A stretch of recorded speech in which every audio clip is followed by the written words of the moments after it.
some moments, some planetary alignments kind of express better at nighttime, according to the old rules, than they do at day.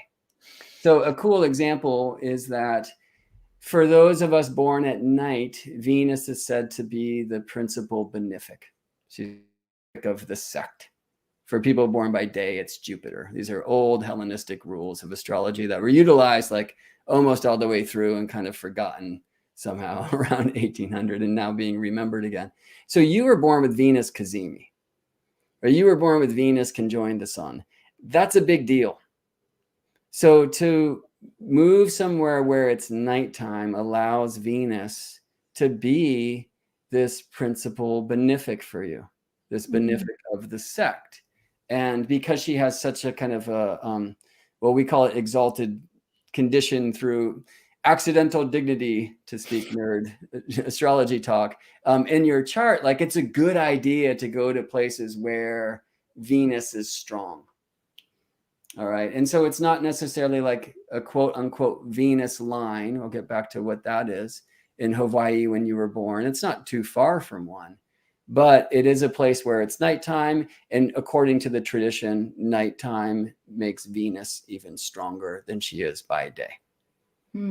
Okay, interesting. So question from Stephanie, or a clarification point. What I'm hearing is move hemispheres to change a malefic sect situation. Is that true? Mm-hmm. That's basically what you just described in a way. Right. Except these hemispheres are not like northern hemisphere to southern hemisphere. Right. Right.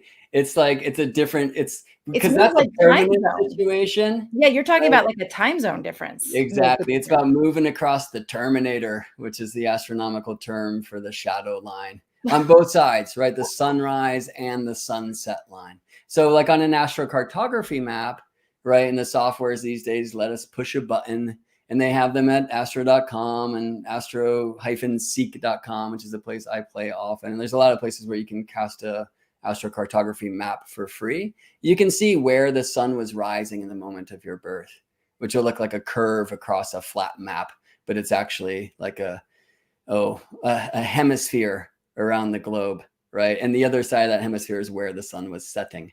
And so you can see in between those two where it was day and where it was night. So there's like about as simple as you can get. Is it daytime? Is it nighttime? If you believe in the traditional astrology philosophy of sect and the rules, then you're going to find that the moment of your birth might express more easily, even more powerfully by day than it does by night.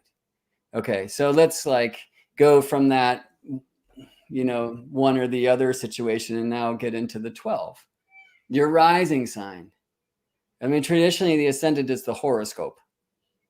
So these days people think that's a newspaper column, or people have used that term for the whole chart for a long, long time. But horoscopos means the hour marker. It means, or the hour watcher. It's the ascendant, and specifically it's the ascendant degree, right? So when you were born shortly after sunrise in January in Walnut Creek, right? The sun is in Capricorn. Call that January. And in your case, January 19th anyway, late Capricorn. Venus is right there.